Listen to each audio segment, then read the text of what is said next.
ಸರ್ವರಿಗೂ ಮೌಲ್ಯ ಚಾನಲ್ಗೆ ಸ್ವಾಗತ. ಎಳೆಯರ ರಾಮಾಯಣ. ಲೇಖಕರು ಮೈನಾ ನಾಗರಾಜ್. ಪ್ರಸ್ತುತಿ ಭಾಗೀರಥಿ ಹೆಗಡೆ. ಅಧ್ಯಾಯ 2, ಅರಣ್ಯ ಗಮನ, ಭಾಗ 17. ಗಂಗಾ ಯಮುನಾ ನದಿ ಸಂಗಮ ಪುಣ್ಯಕ್ಷೇತ್ರ ಪ್ರಯಾಗಕ್ಕೆ ಶ್ರೀರಾಮ, ಲಕ್ಷ್ಮಣ, ಸೀತೆಯರ ಆಗಮನ ಮತ್ತು ಭಾರದ್ವಾಜ ಮುನಿಗಳ ಭೇಟಿ. ಮಾರನೆಯ ದಿನ ಬೆಳಗಾಯಿತು. ಅವರು ಗಂಗಾ ನದಿಯನ್ನು ದಾಟಿ ತಮ್ಮ ಪ್ರಯಾಣವನ್ನು ಮುಂದುವರಿಸಬೇಕಾಗಿತ್ತು. ಗುಹನು ಸುಂದರವಾದ ನಾವೆಯನ್ನು ತರಿಸಿದನು. ಆ ನಾವೆಯಲ್ಲಿ ಕುಳಿತು ಶ್ರೀರಾಮ, ಲಕ್ಷ್ಮಣ, ಸೀತೆಯರು ಪ್ರಯಾಣ ಬೆಳೆಸಿದರು. ಸುಮಂತನು ಅವರನ್ನು ದುಃಖದಿಂದ ಬೀಳ್ಕೊಂಡು ಅಯೋಧ್ಯೆಗೆ ಹಿಂತಿರುಗಿದ. ಮೂವರು ನದಿಯನ್ನು ದಾಟಿದರು, ಅರಣ್ಯವನ್ನು ಪ್ರವೇಶಿಸಿದರು.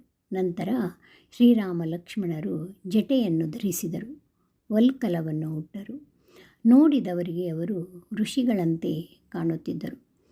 ಕಾಡನ್ನು ಪ್ರವೇಶಿಸಿದಾಗ ಶ್ರೀರಾಮನು, ಲಕ್ಷ್ಮಣ, ಈ ಅರಣ್ಯ ಬಹಳ ಘೋರವಾಗಿದೆ. ಇಲ್ಲಿ ಯಾವ ಯಾವ ಪ್ರಾಣಿಗಳಿವೆ, ಏನೇನು ಕ್ರೂರ ಜಂತುಗಳಿವೆ ಎಂಬುದು ನಮಗೆ ತಿಳಿಯದು. ಆದ್ದರಿಂದ ನಾವು ಸಾಕಷ್ಟು ಜಾಗರೂಕರಾಗಿರಬೇಕು. ನೀನು ಮುಂದೆ ಹೋಗು, ನಿನ್ನ ಹಿಂದೆ ಸೀತೆ ಬರಲಿ. ನಾನು ಅವಳ ಹಿಂದೆ ಇರುತ್ತೇನೆ. ನಾವಿಬ್ಬರೂ ಅವಳಿಗೆ ಭಯವಾಗದಂತೆ ರಕ್ಷಿಸೋಣ ಎಂದನು. ಹಾಗೆಯೇ ಹೊರಟರು. ಹಾಗೆಯೇ ಹೋಗುತ್ತಾ ಹೋಗುತ್ತಾ ಕತ್ತಲಾಯಿತು.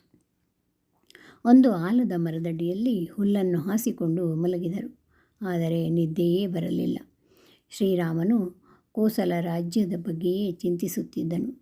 ಅಯೋಧ್ಯೆಯ ಜನ ಈಗೇನು ಮಾಡುತ್ತಿರಬಹುದು? ದಶರಥನ ದುಃಖ ಇಳಿದಿರಬಹುದೇ? ನಮ್ಮ ತಾಯಿಯ ಸಂಕಟವನ್ನು ತಡೆಯುವವರು ಯಾರು?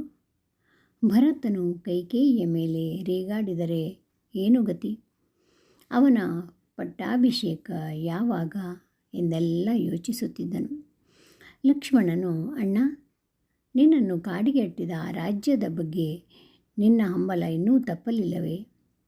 ಈಗ ನಾವು ನಮ್ಮ ಯೋಗಕ್ಷೇಮವನ್ನು ನೋಡಿಕೊಳ್ಳೋಣ. ನಾನು ಸದಾ ನಿಮ್ಮನ್ನು ರಕ್ಷಿಸುತ್ತೇನೆ. ನಿಮಗೆ ಹಣ್ಣು ಹಂಪಲುಗಳನ್ನು ತರುತ್ತೇನೆ, ಪ್ರಾಣಿಗಳನ್ನು ಬೇಟೆಯಾಡುತ್ತೇನೆ. ಈ ಕಾಡಿನಲ್ಲಿ ನಾವೇ ರಾಜರು ಎಂದನು. ಆ ರಾತ್ರಿ ಹಾಗೆಯೇ ಕಳೆಯಿತು. ಮಾರನೆಯ ಬೆಳಿಗ್ಗೆ ಪ್ರಯಾಣವನ್ನು ಮುಂದುವರಿಸಿದರು. ಒಂದು ದೊಡ್ಡ ಅಡವಿಯನ್ನು ದಾಟಿದರು. ಪ್ರಯಾಗ ಕ್ಷೇತ್ರದ ಕಡೆಗೆ ಹೊರಟರು. ದಾರಿಯಲ್ಲಿ ಶ್ರೀರಾಮನು, ಸೀತೆ, ನಿನಗೆ ಎಂತಹ ಕಷ್ಟ ಬಂದಿತು? ರಾಜಕುಮಾರಿಯಾಗಿ ಹುಟ್ಟಿ ಸುಕುಮಾರಿಯಾಗಿ ಬೆಳೆದ ರಾಜಕುಮಾರನೆಂದು ನನ್ನ ಕೈ ಹಿಡಿದೆ. ಆದರೆ ಈಗ ನೋಡಿದರೆ ಕಾಡಿನಲ್ಲಿ ಅಲೆದಾಡಬೇಕಾಗಿದೆ. ಹಂಸ ತೂಲಿಕಾ ತಲ್ಪದಲ್ಲಿ ಮಲಗುತ್ತಿದ್ದವಳು ಮರದಡಿಯಲ್ಲಿ ಮಲಗಬೇಕಾಗಿದೆ. ಮೃಷ್ಟಾನ್ನ ಭೋಜನಗಳನ್ನು ತಿನ್ನುತ್ತಿದ್ದವಳು ಕಂದ ಮೂಲಗಳನ್ನು ತಿನ್ನಬೇಕಾಗಿದೆ. ಮೃದುವಾದ ನಿನ್ನ ಪಾದಗಳು ಮುಳ್ಳಿನಿಂದ ಚುಚ್ಚಲ್ಪಟ್ಟು ತೂತು ತೂತಾಗಿ ಹೋಗಿದೆಯಲ್ಲ ಎಂದು ನಿಟ್ಟುಸಿರು ಬಿಟ್ಟನು. ಆಗ ಸೀತೆಯು, ಶ್ರೀರಾಮಚಂದ್ರ, ನಿನ್ನ ಮಾತುಗಳನ್ನು ಕೇಳಿ ನನಗೆ ಆಶ್ಚರ್ಯವಾಗುತ್ತಿದೆ.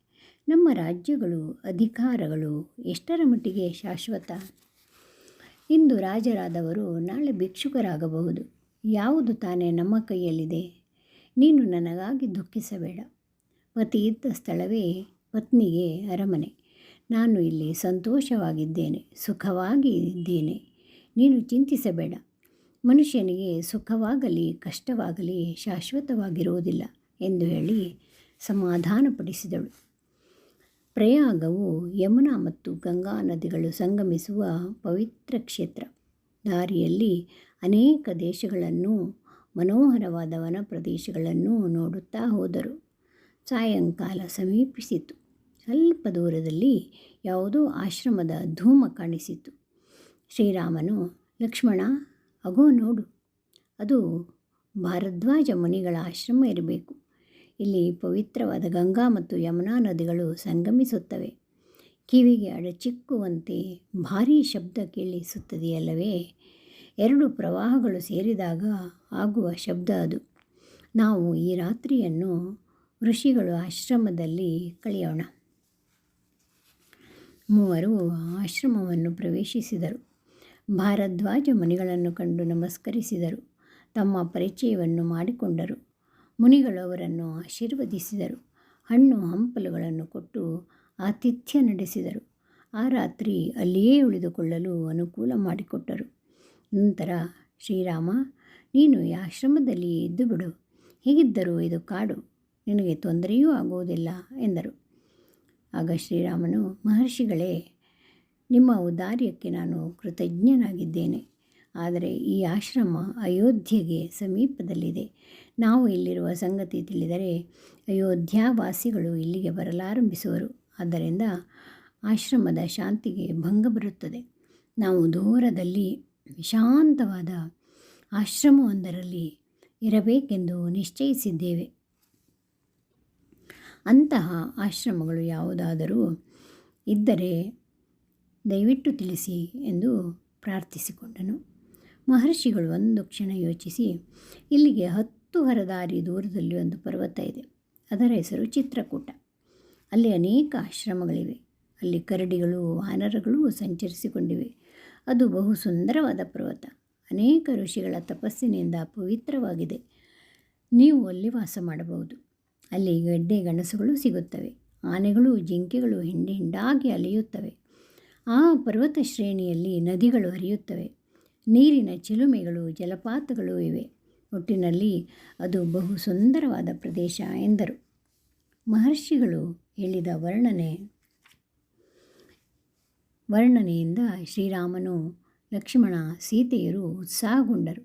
ನಾವು ಚಿತ್ರಕೂಟದಲ್ಲೇ ವಾಸ ಮಾಡೋಣ ಎಂದು ಅವರು ನಿಶ್ಚಯಿಸಿದರು. ಮಾರನೇ ದಿನ ಮೂವರು ಚಿತ್ರಕೂಟದ ಕಡೆಗೆ ಹೊರಟರು. ದಾರಿಯಲ್ಲಿ ಯಮುನಾ ಅಡ್ಡಲಾಗಿತ್ತು. ಒಣಗಿದ ಕಟ್ಟಿಗೆಗಳಿಂದ ಒಂದು ತೆಪ್ಪವನ್ನು ಕಟ್ಟಿದರು. ಕುಳಿತುಕೊಳ್ಳಲು ಲಾಮಂಚ, ನೇರಳೆ ಗಿಡದ ಕೊಂಬು, ಮೆದೆ ಹುಲ್ಲು ಹಾಕಿ ಸುಖಾಸೀನವನ್ನು ಸಿದ್ಧಪಡಿಸಿದರು. ತೆಪ್ಪದ ಮೇಲೆ ಕುಳಿತು ಯಮುನಾ ನದಿಯನ್ನು ದಾಟಿದರು. ನದಿಯ ದಡದ ದಕ್ಷಿಣದ ದಡಕ್ಕೆ ಬಂದರು. ಅಲ್ಲಿ ವಿಶಾಲವಾದ ಒಂದು ಆಲದ ಮರವಿತ್ತು. ಅದಕ್ಕೆ ನಮಸ್ಕರಿಸಿ ಮುಂದುವರೆದರು. ದಾರಿಯಲ್ಲಿ ಅನೇಕ ಬಗೆಯ ಹೂಗಿಡಗಳಿದ್ದವು. ವಿವಿಧ ಬಣ್ಣದ ಮರಳುಗಳು ನೆಲವನ್ನು ಅಲಂಕರಿಸಿದ್ದವು. ಹಂಸ ಪಕ್ಷಿಗಳು ಹಾಡುತ್ತಿದ್ದವು. ಮೂವರೂ ಪ್ರಕೃತಿಯ ಸೊಬಗನ್ನು ಸವಿಯುತ್ತಾ ಮುಂದೆ ಹೊರಟರು. ಚಿತ್ರಕೂಟವನ್ನು ತಲುಪಿದರು. ಭರದ್ವಾಜರು ತಿಳಿಸಿದಂತೆ ಚಿತ್ರಕೂಟ ಬಹಳ ಸುಂದರವಾದ ಸ್ಥಳ. ನವಿಲುಗಳು ಕೇಕೆ ಹಾಕುತ್ತಿದ್ದವು. ವಿಚಿತ್ರ ಬಣ್ಣದ ಹೂಗಳು ಕಂಪನೆರೆಯುತ್ತಿದ್ದವು. ಸಣ್ಣ ಸಣ್ಣ ನದಿಗಳು, ಸುತ್ತಮುತ್ತಲ ಪರ್ವತ ಶ್ರೇಣಿ, ಜಲಪಾತಗಳು, ನೀರಿನ ಚಿಲುಮೆಗಳು ಸೌಂದರ್ಯವನ್ನು ಇಮ್ಮಡಿಸಿದ್ದವು. ಆ ಸ್ಥಳ ನಂದನವನದಂತೆ ಕಂಗೊಳಿಸುತ್ತಿತ್ತು. ಶ್ರೀರಾಮನು, ಲಕ್ಷ್ಮಣ, ಭರದ್ವಾಜರು ನಮಗೆ ಬಹಳ ಒಳ್ಳೆಯ ಸ್ಥಳವನ್ನು ತೋರಿಸಿದ್ದಾರೆ. ನಾವು ಇಲ್ಲಿಯೇ ವಾಸ ಮಾಡೋಣ. ಒಂದು ಪರ್ಣಕುಟಿಯನ್ನು ಸಿದ್ಧಪಡಿಸು ಎಂದನು. ಲಕ್ಷ್ಮಣನು ಮರದ ದಿಮ್ಮಿಗಳನ್ನು ತಂದು ಗಟ್ಟಿಮುಟ್ಟಾದ ಸುಂದರವಾದ ಒಂದು ಪರ್ಣ ಕುಟೀರವನ್ನು ಕಟ್ಟಿದನು. ಹೂಗಿಡಗಳನ್ನು ನೆಟ್ಟನು. ಬಳ್ಳಿಗಳನ್ನು ಹಬ್ಬಿಸಿದನು. ಪರ್ಣ ಕುಟೀರವನ್ನು ಪೂಜಿಸಿ ಗೃಹ ಪ್ರವೇಶವನ್ನು ಮಾಡಿದರು. ರಾಮ, ಲಕ್ಷ್ಮಣ, ಸೀತೆಯರು ಅಲ್ಲಿಯೇ ವಾಸ ಮಾಡಲಾರಂಭಿಸಿದರು. ಮುಂದಿನ ಸಂಚಿಕೆಯಲ್ಲಿ ಮುಂದುವರಿಯುತ್ತದೆ. ನಿಮಗೆ ಇದು ಇಷ್ಟವಾಗಿದೆ ಅಂದ್ಕೊಂಡಿದ್ದೀನಿ. ಲೈಕ್ ಮಾಡಿ, ಶೇರ್ ಮಾಡಿ, ಸಬ್ಸ್ಕ್ರೈಬ್ ಮಾಡಿ. ಧನ್ಯವಾದಗಳು.